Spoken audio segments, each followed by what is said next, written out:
नमस्कार, बहुत स्वागत है आप सभी का। न्यूज़ 18 इंडिया देख रहे हैं आप। मैं हूं आपके साथ मोनिका ठाकुर और आप देखना शुरू कर चुके हैं कच्चा चिट्ठा। आज शो की शुरुआत एक ऐसी खबर से जिसे इजरायल के लिए बैड न्यूज कहा जा रहा है। इजरायल जिन देशों को अपना मददगार मान रहा था, अचानक उन देशों ने एक साथ इजरायल के सबसे बड़े दुश्मन हिजबुल्लाह के समर्थन का ऐलान कर दिया है। सवाल उठ रहा है कि क्या इजरायल को लेकर ईरान और सऊदी अरब की सीक्रेट डील हो गई?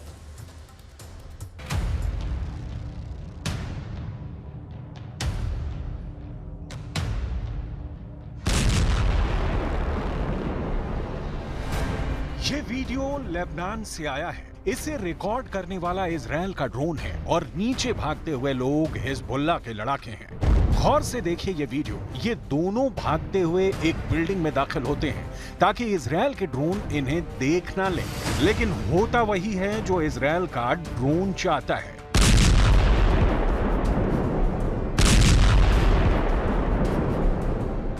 ये उत्तरी इजरायल और दक्षिणी लेबनान के बॉर्डर का इलाका होल्डा है और यहां पर इजरायल ने ये सर्जिकल स्ट्राइक कर दी।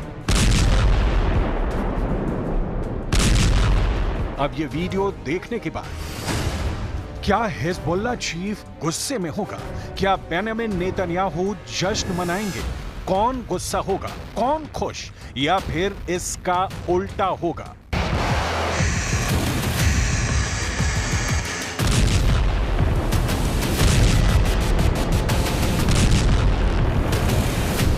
क्योंकि लेबनान और इजरायल के बॉर्डर पर चल रहे युद्ध के बीच एक ऐसी खबर आई है जिसने इजरायल की उम्मीदों के बड़े परखच्चे उड़ा दिए हैं।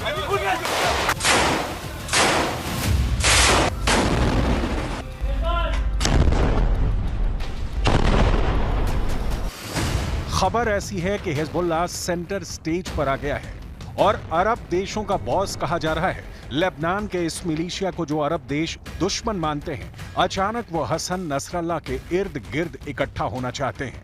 हसन नसरल्लाह अब अरब देशों का बॉस बनकर उभरने लगा है। नसरल्लाह और हिजबुल्लाह को लेकर पूरे पश्चिम एशिया में एक बड़ा उलटफेर हो गया है। इसकी वजह है ये खबर। इजरायल से लेकर ईरान और रूस से लेकर तुर्की की मीडिया में यह खबर छा चुकी है।